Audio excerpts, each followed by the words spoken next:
Live. We are live now with Robert Litman and Bobbie Ellis on my Substack for the Breathable Body. Hi, this is our first Substack ever. So we have three people who have joined. Hello, Roxanne. Hello, Helen, and hello, Baranka. I don't think those are Hello. any. Yeah.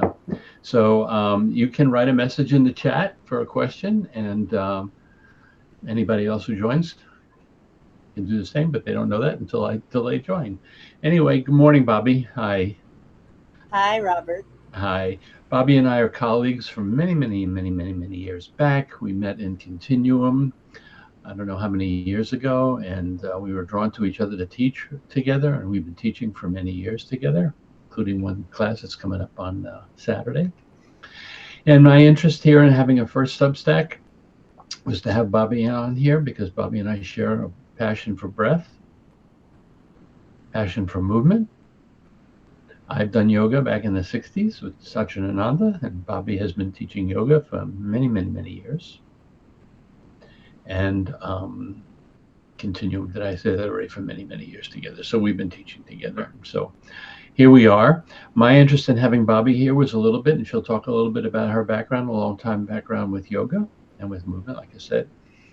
But oftentimes people come to my classes and talk about yoga and talk about how breath is different there. And my interest in that is to know that the tradition of yoga is generally through nose breathing, and I wanted to talk a little bit about that.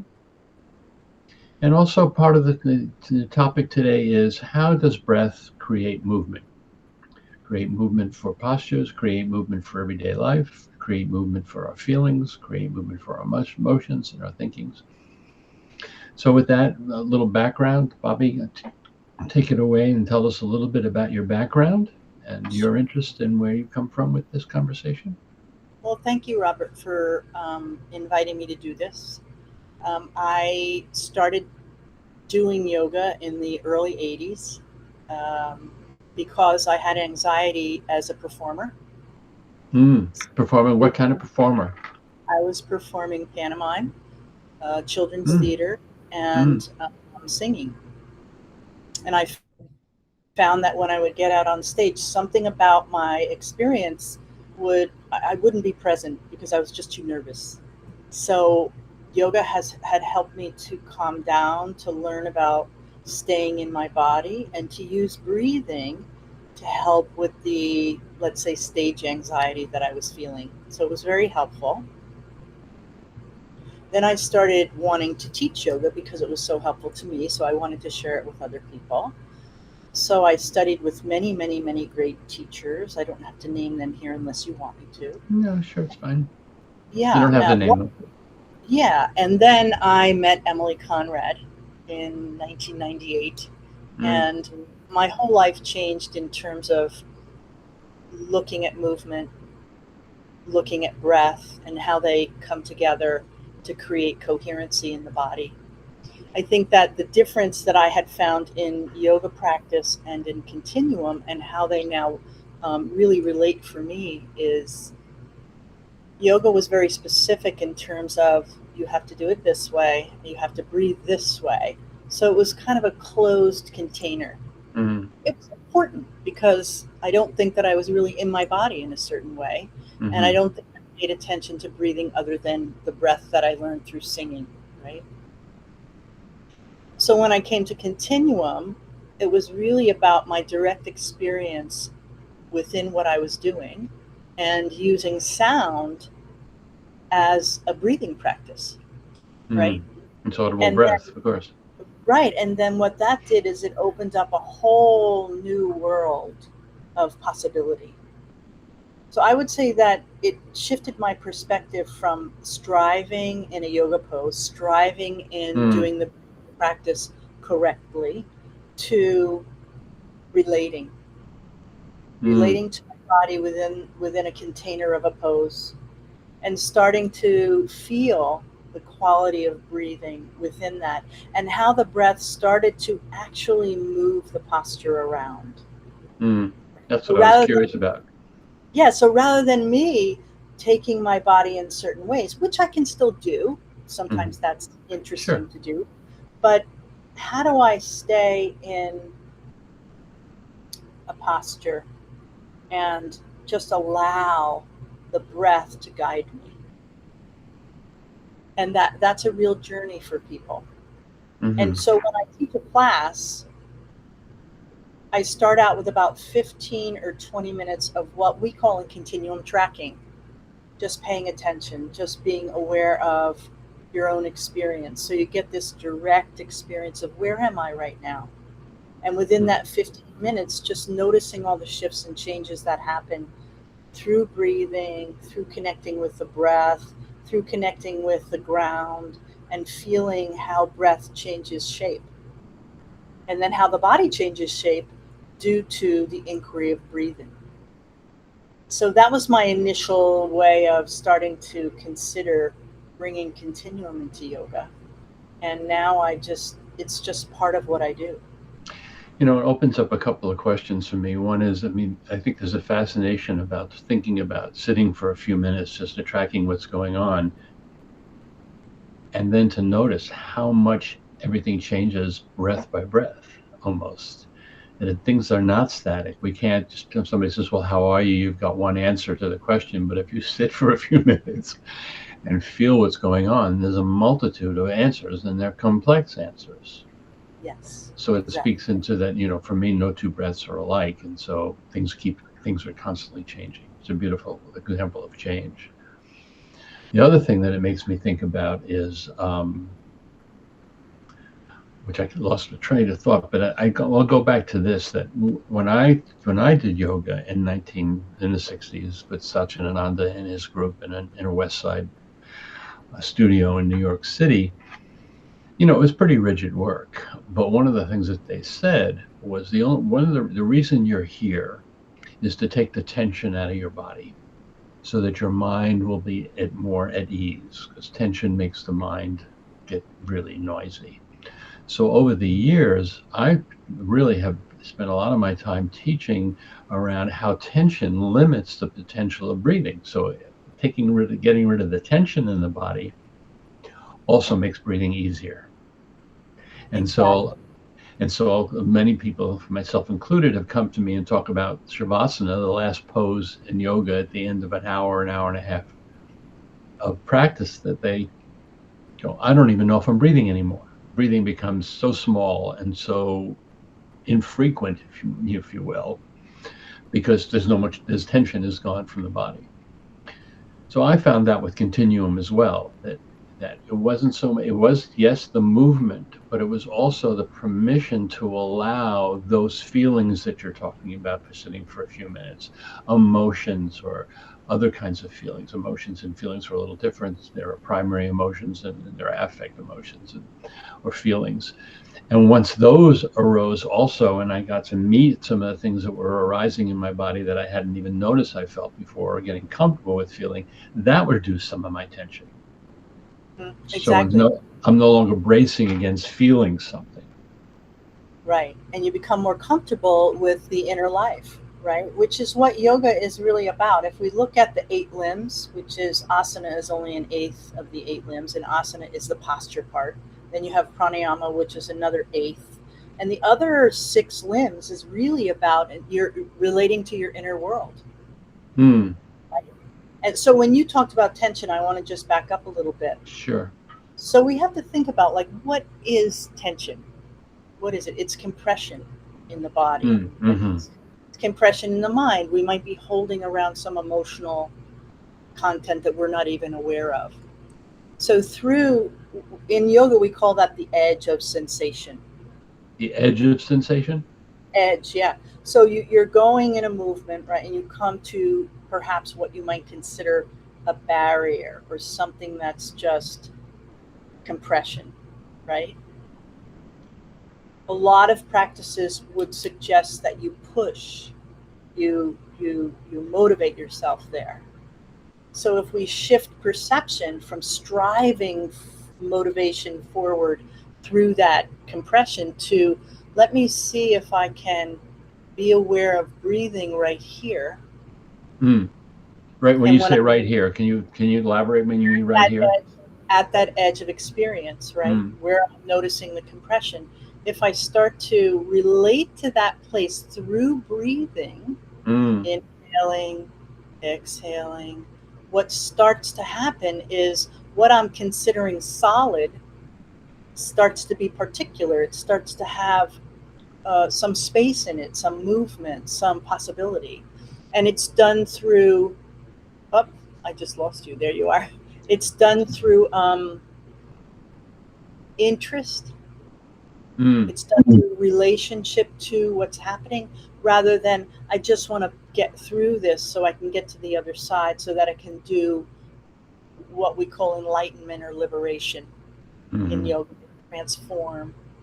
So it's shifting our perception of what that really is, right? And there's a lot of forms of yoga right now in the West that's very pushy, and it's become a lot about the physical practice and very little about experiencing the inner life and how we relate to what we call compression. How do we relate to a feeling tone?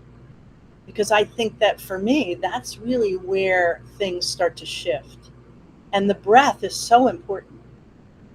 It's just so important to be very tender and at ease. And what you wrote about in Substack a couple of days ago is still resonating in me about letting the exhale finish and then waiting at the bottom. So that's a practice that yoga calls kumbhaka. Kumbhaka is waiting at the bottom. And in yoga, because it's a spiritual practice, that pause is where God lives, so to speak. Say that again. We kind of bleeped out. Say that is what? Where God lives. God lives in pausing, right? So that place where we're exhaling and then we pause and we're waiting for the expression of life to arise again through the inhale, right? That's a place of recognition in yoga, right? And sometimes kumbhaka is done through more rigorous breathing, and then stopping and holding and then going again, right? So this is a gentler approach, I believe. So when you say recognition, what comes to my mind is, and the thing that's landing in me as you speak about this is where you approach yoga from is really how to become more human, using yoga to be more of a relatable human being. And so when you take recognition, it sounds to me like you're recognizing the impulse for life. Absolutely. And the word yoga actually means to yoke with your divine self. And I think that that's very personal to every person. Like, what is it to be with and relate to what I'm considering, and I'm using this in air quotes, divine? Well, what moves me in this when I hear you talking, what I feel in me right now is sort of like almost wanting to bow down, to use this very familiar gesture, into the honoring, into the sacred of the truth of, please, breath, without it, there's no home for the spirit or the divine to live in this particular form. Absolutely. So it feels just so sacred to me. Yeah. And I think that yoga talks about that there is a place in us that's untouched by anything. It exists within us. It exists in the center of the heart, they talk about. I know we have a renewal of the heart coming up on Saturday. And to start to uncover that, to start to decompress the system enough to actually relate to ourselves in that direct experience of fullness, I think, right? And I'm noticing that Baranka has, I think that's how you say your name. Forgive me if I'm... It is. Baranka, yeah. You're asking about Pilates. I don't teach Pilates, but I do teach work around the core body. And I use breathing to access the muscles of the core. There's like 30 core muscles. There's so many muscles that are available to us, and they're all activated through breathing, right? So we can allow the core body to be dynamic just through the breath. And Pilates, I can't speak to Pilates directly, Baranka, because I don't teach that, but I can speak about core body awareness and breath. and how that can be enhanced through just being interested in how I breathe and what is required of the body in a muscular way through breathing. It just wakes everything up in the core. Would you say, Robert? I would say that, and I just would like to elaborate. How could you explain physiologically, or I can help you with that, Yes. how breathing activates muscle tissue? How does that work? I think you should speak to that.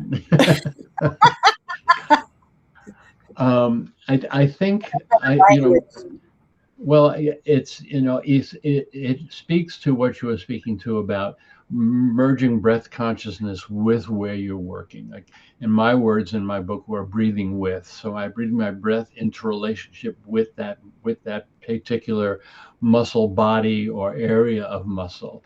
And there's something about the meeting of that and the fact that the exhale is a stage of softening those, and then the inhale comes back into to bring them into a little bit more activation, or not to use the same word, but into more presence of usage. So Right. it's the marriage of the awareness of them, and and just to add this little piece, and we'll come to Roxanne's question, is something that Emily said that I've never forgotten, is that breath is like wind over water, and the body is, 2/3 water, but and biologically, all cellular life lives in a fluid medium. And that's how all exchange is made. And so breath is wind over water. So then there's also this esoteric thing, the way of saying it, that we're activating the water body, which is then, igniting the cells of the muscle tissue, that everything has an ability to be a little bit more responsive and supple in relationship to the fact that breathing is stimulating the wave of the water which cells live in, so they have a little bit more suppleness rather than, a dry body that can't really move very well. It feels rigid. A dry body would be rigid. A fluid body would be supple. Yeah, and I think that speaks to, if we go back to the core muscles, right? Mm-hmm. We only contract them, right? If we just do like exercises that would just contract the muscle without elongating. So there's not that the muscle isn't breathing. It doesn't Mm-hmm. have the capacity to expand and contract easily. Then there's going to be a limit, wouldn't you say? Mm-hmm. I would say. And I would, just to kind of jump back a little bit, for me, I like the word compression. What comes up in class from people, that was not a word people often use, but they often use resistance. And that's the same thing. And my way of thinking about it is the same way. I breathe up into the resistance and don't try to push through the resistance, but breathe to the resistance. And then during the exhale, invite that resistance to just soften with the exhale. Right. So the next inhale may meet the resistance, but it's a little, like you say, particulate, a little bit more porous. And so there's possibility of moving and playing with that until you feel like, oh yeah, it just relaxed. It relaxed some, because tension, going back, just to jump back a little again, tension is a muscle contraction that doesn't lengthen. It stays shortened. And then the implication for breathing in that way is a shortened muscle is reducing the size of the body's ability to be flexible with the size of breath that needs to change. But also the tension requires a lot of energy, and the energy comes from oxygen. So the body has to breathe more when it's tense. And that gets into a habit of overbreathing. And that brings about some of the work that you do in Buteco, right? Yeah, and it brings about lactic acid, and it brings about soreness, and it brings about degeneration of other organs because they don't get what they need, because the muscle Then system really the body can wear out over time. yes, it gets fatigued. Fatigue is a big one. Absolutely. Yeah. So let's see what Roxanne has to say. She says that she's wanted us to reiterate that the pause between the breath is where God lives. She has a question mark. So that's what you said. That is what I said. Yeah. Yeah. That's Yeah. what I said. That's referencing something that I've learned in my early study of yoga, right? Now I don't refer to that word in my practice or in my teaching, because because I think that everyone has their own relationship to what they might call the divine or to their own spirituality. Or I even have people in my classes that are atheist. They don't believe in that at all. And so I want to respect that. Mm-hmm. So I use that. I'm just bringing it in as something that came to mind around that pause at the bottom of the exhale or at the top of the inhale when we pause.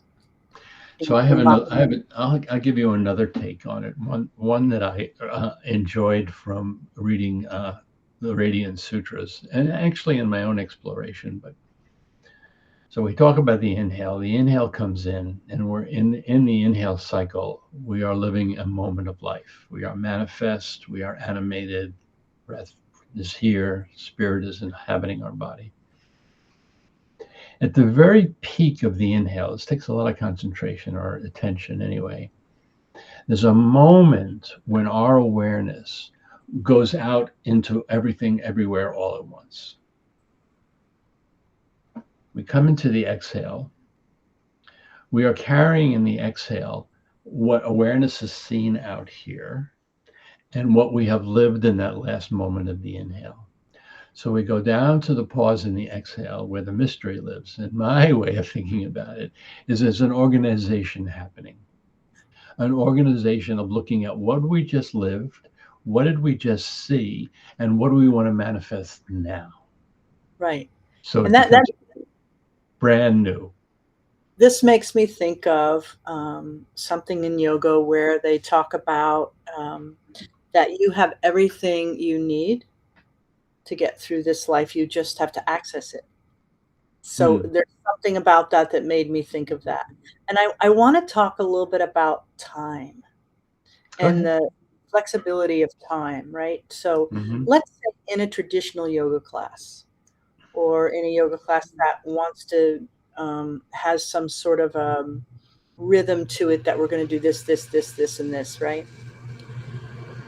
Time gets a little bit compressed because if the teacher, the person, let's say, running the class or cueing or guiding, is on a trajectory to go from A to Z in a time frame, right? So if we shift the context of a yoga class or a continuum class, which we do, but especially in yoga, if we shift our relationship to time where we actually open up the time experience to give people some time to actually experience and feel and sense the breath, the pose, the movement, the possibility, the direct experiences versus something that's happening that might be a story about yesterday, and really sensing that requires time. It requires an opening of time. And I think that is really has become so important to me in how I teach, to give my students, the people that come to my classes and workshops and trainings, to give them an experience of time. So in other words, I'm not putting 50 things in an hour and a half. I might do 6. And I might bring it down to 5 if something is starting to evolve in the group that feels important to stay with, right? So it's shifting that perception of wanting to get things done. Again, relating to my direct experience of right now, moment to moment of what's happening when I'm invited into a shape or an expression of breath or even a quality of movement, right? How do I really do this? How does my body start to respond to what it's being offered? That's very different than let me see if I can do it the way the teacher is telling me. So there's something about cueing versus open exploration, right? So cueing it, take your chin back and lift your head up and draw your shoulders back and take your shoulder blades down. And, all of those things are direct, right? I'm asking you to do something specific. If I asked you to say, just notice where your head is in space. Notice how you're. It's a whole different question. It's a whole different world, right? And a lot of people don't even know where they are at first. Mm-hmm. Well, that's an interesting question. Where am I? Where is the I that is this head that's in this space? So it starts to open up curiosity and a possibility of discovery and self-agency, which I think is so important in the practice of yoga. And I think if we look at the deeper Upanishads and all of those texts, it talks a lot about this, but somewhere it kind of got lost in all of the masters and cueing and teaching and all of that. So I like to open up the practice to have it be more of an open system.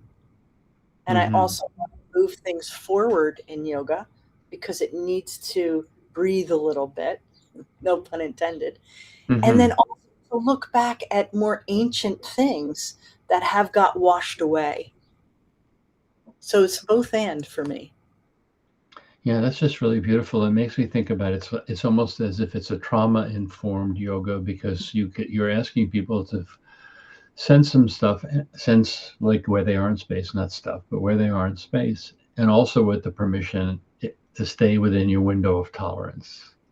In other words, you're giving them permission to say if it gets to be too much, then Shift. shift rather than you got to take rather than the goal of you got to be in this posture no matter what.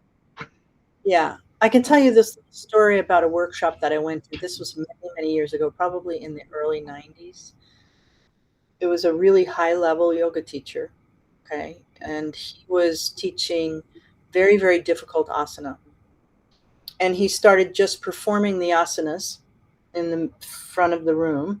And I think that only two people were following him. Everyone else was just out. They were just out of the experience. They were just watching him. Hmm. And that was a turning point for me in terms of like, well, I really want people to learn something about themselves, right? Or I want them to learn something about what I'm inviting them to do in terms of movement, right? So it has to be relatable, and I have to be watching and observing how people are taking in the information that's offered, right? Mm-hmm. Like tracking them, like how is this being received? I'm inviting them to work on something, sometimes more specific, sometimes less specific, but always what is their direct experience of it? And how are they relating to themselves when they might be invited into something that's very difficult or maybe even impossible? What do I do within myself?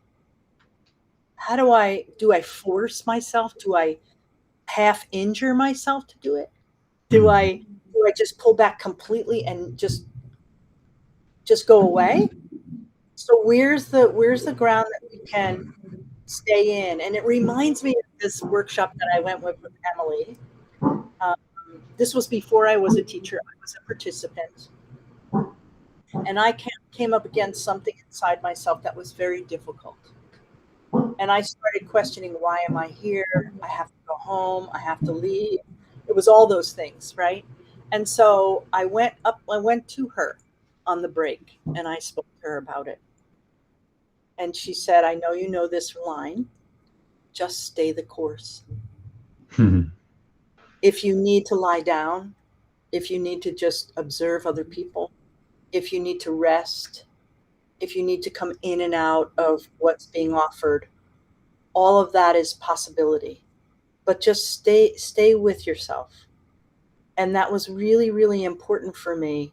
And that was one of the greatest experience, one of them that I had with my body, with my breath, with tracking myself in a very difficult situation. And it really taught me something. Sure. Give you some Yeah, boundaries. right. And I think that needs to happen in yoga, to be able to say, listen, I think that staying the course is not leaving, but it's also self-regulating and taking some agency and sovereignty for yourself in a group setting where this one's doing that and this one's doing this, but what am I doing and what am I experiencing, and how do I really be in the play with myself, right? And So, what Go was ahead. really important, one more thing, is that what I started to notice is that I was in a complete and utter story about my life that Mm, had nothing to do with right now. mm, And because I stayed, I started to notice that. And then I had choices. Then it was like a crossroad. Okay, I could stay with the story of it, and maybe I'd learn something. That was a choice. Maybe that was a possibility. Or I can just see what's my direct experience of how does my body feel right now? What am I noticing in my breath? How am I in relationship to ground and space? How am I in relationship to this community? How am I in relationship to the things I'm thinking and feeling? It was really beautiful. And mm. that is the container that I really, really try to, as best I can, hold in the practice of yoga. I think there's two things that makes me think about. I love this. It's a beautiful, beautiful example of where you are at. I think one is the word that comes to me with this is absorption. How much can I really absorb right now? Or knowing my boundary of I've taken in too much, I can't really do anymore. It's enough information for me. Learning that, which is applicable in real life as well. Going out in the world, I can't take any more of this. I got to change. And in if I let myself say at the end of I cannot absorb anymore, what part of what I have already observed or absorbed interests me? And can I go back to that part only and not take any more in, but just be with what has interested me up until this moment? Absolutely. When am I And full? right. And that comes with a little bit of a pause we talked about earlier. Can I slow down a moment, go into a bit of open attention to see what is interesting and is interesting to me in this? Where is my curiosity? And be able to stay with that. Yes, yes. This, Beautiful. the second thing I wanted to say is when you're talking about where am I in space, where am I in gravity, those feel like lessons that you have to also teach somebody who's new into a practice of where to engage their relationship. We don't always know. I would never think about ground till I learned about ground and gravity and earth. That was not in my Right. awareness, but learning about those, then I can, like taking a walk today, I was thinking, how are my feet really touching the earth here today? Can I feel my toes? Can I feel my arches? Because I know if I can really feel the ground, walking is going to be easier.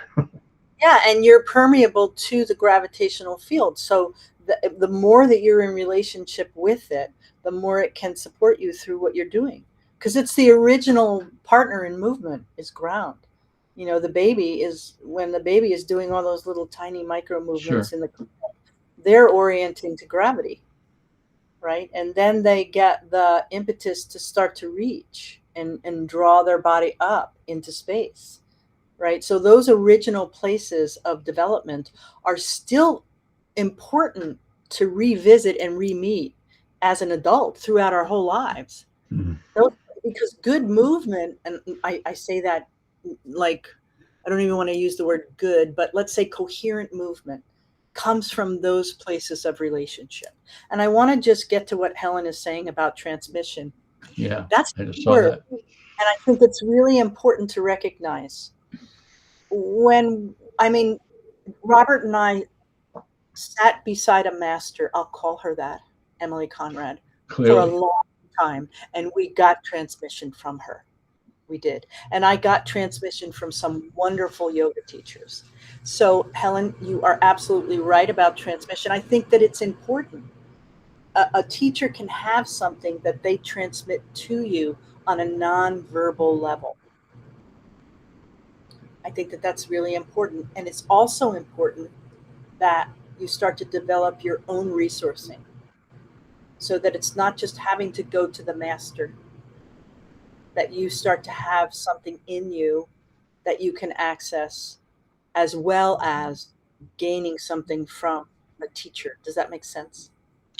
Yeah, it does. The inner resource where this becomes applicable to real life, I think, is that as we develop those resources and as we know how to orient to different relationships inside of ourselves, we carry that into real life. And I think it really enhances how we are in relationship with other people because we're coming from a deep sense of our inner lives. And so we respect that we're in relationship with somebody else who has an inner life. And there's Right. also a way of that we begin to see how that relationship, when I say see, I really mean that, like perceive the contact and what we need to do in here to deepen our resource so we can be more present for the person we're in relationship with. And if we're talking about, let's say, movement and breathing, demonstration and being aware as you perceive demonstration, right? So there's a lot of ways to be with yourself as someone is moving or breathing with in front of you, let's say, like demonstrating, right? What is my system's response other than just watching with my eyes? Mm.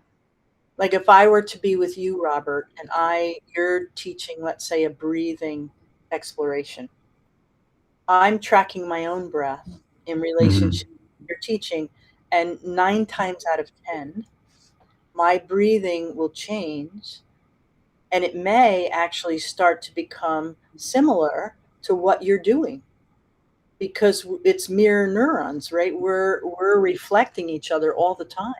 So Mm-hmm. transmission can be anywhere. I could transmit information with my dog. Sure. You Well, I see? remember one of the biggest changes in my life in my relationship, and I think the thing that made my relationship with Helen last for 38 years, and I think it came from being in Continuum for a while. I don't remember the exact chronological phenomenon in this, but my perspective of a man in relationship was based on principles. What's right, what's wrong, what I think you should be doing, what I think I should be doing, how the relationship should be working based on my thought about my perception of what's right and wrong. And there was a moment I remember I was sitting on the couch. Helen walked into the room and she said something to me, and something flipped, and it said, I don't need to have a position about anything she's saying. I need to feel what she's saying, how it feels in my body. Then I need to kind of start to relate to her through resonance. If she's giving me some information and I feel it works for me, great, I'm here. If it doesn't feel right in my body, I can speak back to that, but not based on principle, but on resonance. And that changed in my entire relationship with her, and became a whole lot more fun, to tell you the truth. Absolutely. And Yeah. it resourced you better, right? So you Yeah. weren't always kind of coming from that auto experience of it should be this way. Yeah. And this is I began to trust myself in relationship. beautiful. Beautiful. Yeah. Yeah. And how would you bring that back to trusting your self relationship? No, I trust. I mean, it's an interesting thing. I've been thinking about this. I'm 82 years old, and been through a lot. Helen died, many years of relationship, children, teaching for a long time, and I see myself now. Think, you know what? I really like who I am. All these years of doubt and am I okay? Am I doing the right thing? I'm teaching, and if people like me, what? It's like all falls away, and it's like, you know what? I'm fine. I'm just really fine. I agree. I agree. I've got enough feedback in that direction, and I look in the mirror and I can look down at my body. As soon as I look at my body, I that's another phenomenon for me. As soon as I look at my body, oh, I'm embodied. Here I am. I mean, this is my body. I register the reality of a body through my eyes, and it's like, okay, I've been living in this body for 82 years. I know this body really well. Absolutely. So what's the problem, right? And a lot of people don't. A lot of people No, don't I know. know. And so they come to movement. There's lots of reasons why they might come to do yoga, let's say. They want to get in shape. They want to not be stressed out. They want to, whatever it is they're coming to yoga for. And really, it's about relationship Mm-hmm. to your body, to your mind, to your heart, and starting to befriend yourself. Like you said, Yeah. you love yourself. That's Yeah. probably coming out of many years of being with yourself and being in the layers of experience. Yeah, and the challenges, I always look, I mean, even with this challenge of the surgery and healing and stuff, it's like, I'm talking to my body. This is not something that somebody's going to fix, or I can just do something that's going to fix it automatically. I mean, it's a huge conversation that's going on with, okay, you got operated on, part of you is numb, come back into the field, can get some coherency, find your structure, have your bladder be working properly. I mean, there's a whole conversation here. This is not okay, take this pill and you're done. It's like, no, I know that the way back to full health is a conversation. Well, you're participating with yourself. Yeah, I have to. And I don't think that we live in a culture that really supports that. Yeah. And I think that's why this conversation is so important to give people the, let's say, permission, the to give them the key to a door, to open up a portal for something that isn't about doing it like everybody else, Mhm.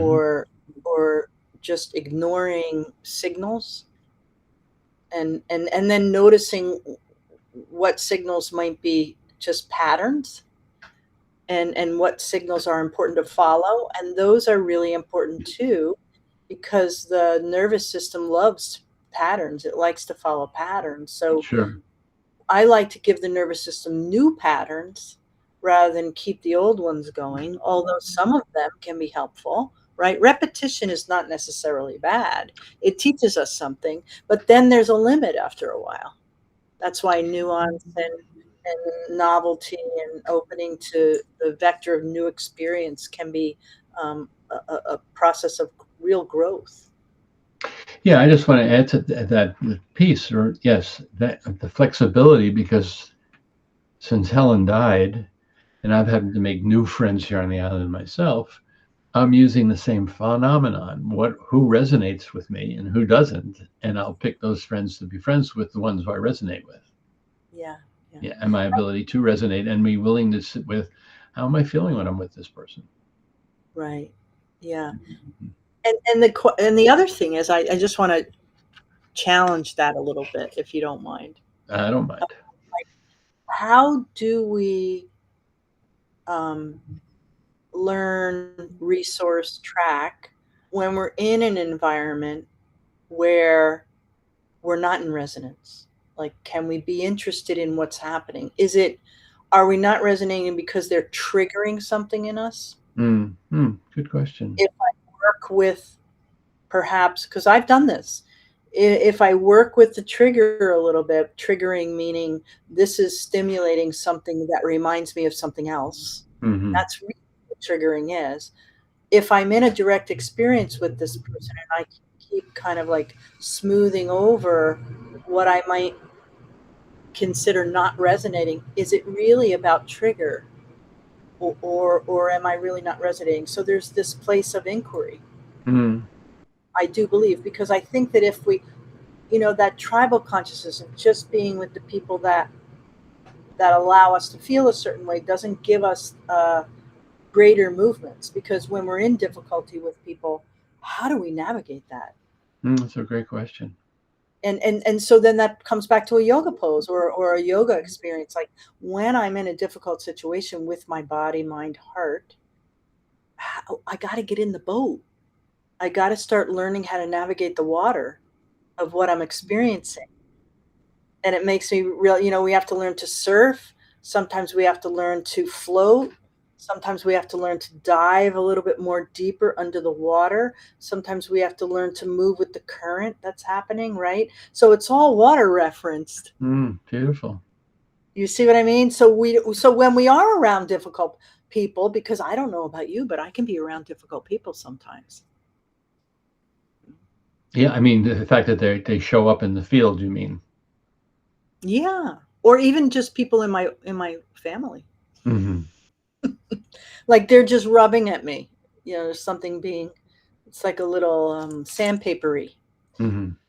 And usually it's about their behaving in a way that's triggering something in me that reminds me of something else. So then I want to build a resource to be able to be with that. I do. I do. Hmm. I don't, because that was an old pattern of mine. Just walk away. Just stop relay. Just walk away. And then I started feeling very limited in my capacity to be with difficulty. That's nice. Does that fit into Emily's concept in Continuum, that one of the functions of Continuum is to become a broadband virtuoso? Adaptability. Adaptability. That's right. Because if we're not adaptable, we're going to be very limited. And this is really important in a culture like this, when there's so many things happening that are like sandpaper. Yeah, I remember early on in relationship studies, people would talk, the purpose of relationship is to work sandpaper, is to keep working those edges so that, things smooth out over time. Yeah, it's like Yeah. those little gems of ways of speaking of something. And so if we come back to yoga and we come back to holding a container of posture and we come back to breath, the breath can be like a little smoothing over. Like you said, when you inhale, you come to the capacity of where the breath has reached its fullness. You're reaching something that feels like a limit or resistance. And then you exhale, and that resistance starts to soften a little bit. Mm-hmm. The sandpaper is starting to smooth it out so that when you breathe again, that resistance might be in a different place. And I think that that's another capacity for relating to people who aren't easy. I was thinking about this. I want to kind of start to bring this to a close, but I was thinking about this today in a walk in nature. I was thinking about the current state of the world and all the suffering that's going on.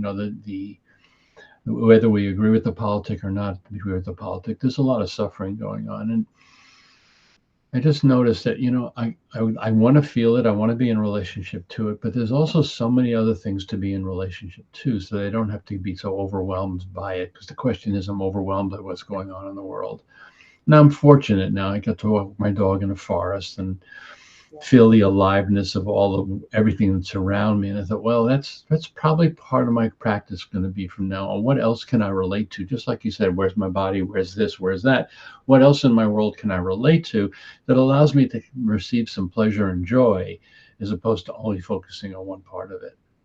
Right. So things feel a little bit more balanced in some way. Balanced. That's a nice way of saying it. Yeah, a little more balanced. That is true, but this is also true.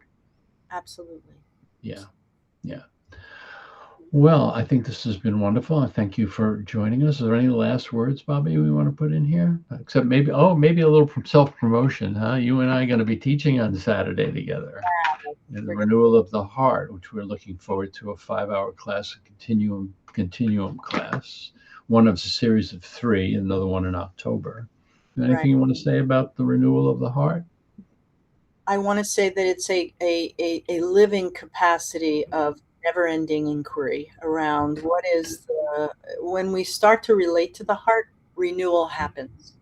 Mm. So Robert and I have been working on this beautiful dive. A dive is the things that we will offer you as guides to explore. And I really do believe that the world needs to be heartfully renewed. And remember, I wrote a piece from my experience with Helen's last minutes of Alive, that it's the heart that calls forth the next breath. So we want a heart that's filled with juice to call forth a juicy next breath. Yes. Beautiful. Thank you, Robert, for allowing me to join you on your very first. Yeah, I think we did okay. I don't know that it got recorded. I can't see any button. I'm hoping that it's recorded automatically, but if not, Ranga, Roxanne, Dory, and Helen, I'm glad you were here. I really appreciate that we had a few of you here, and it was good I'm sure that it was, given your comments, I think we all benefited and learned something today and enjoyed each other's company. That was the best part, seeing you and being with you. Yeah. Absolutely. Yeah. Any last words from you anybody wants to thank you for sharing? I absorb many things. Thanks, Roxanne, for using a current word. Appreciate that. All right, and you can always write back in Substack in the chat, if you're in the chat on Substack, if you want to have more of this conversation, or a personal email to me or to Bobbie. May you all have a good Thursday and many, many Thursdays afterwards. Thanks for joining. Yeah. See you all. All right. I'm going to push the end button. Bye-bye. Bye. And just the last question, Roxanne. No, we don't see you. We always see is the chat. Yeah. That's one of the reasons I did live Zoom, so we could see each other in the Zoom call. But this is just a talk between two. There'll be further ones. I'm thinking about who else I can invite, maybe every 2 weeks or once a month. Somebody else who has a different take on breathing and movement, and we'll see who we can get here. On live Substack with Robert. All right, adios, everybody. Take care.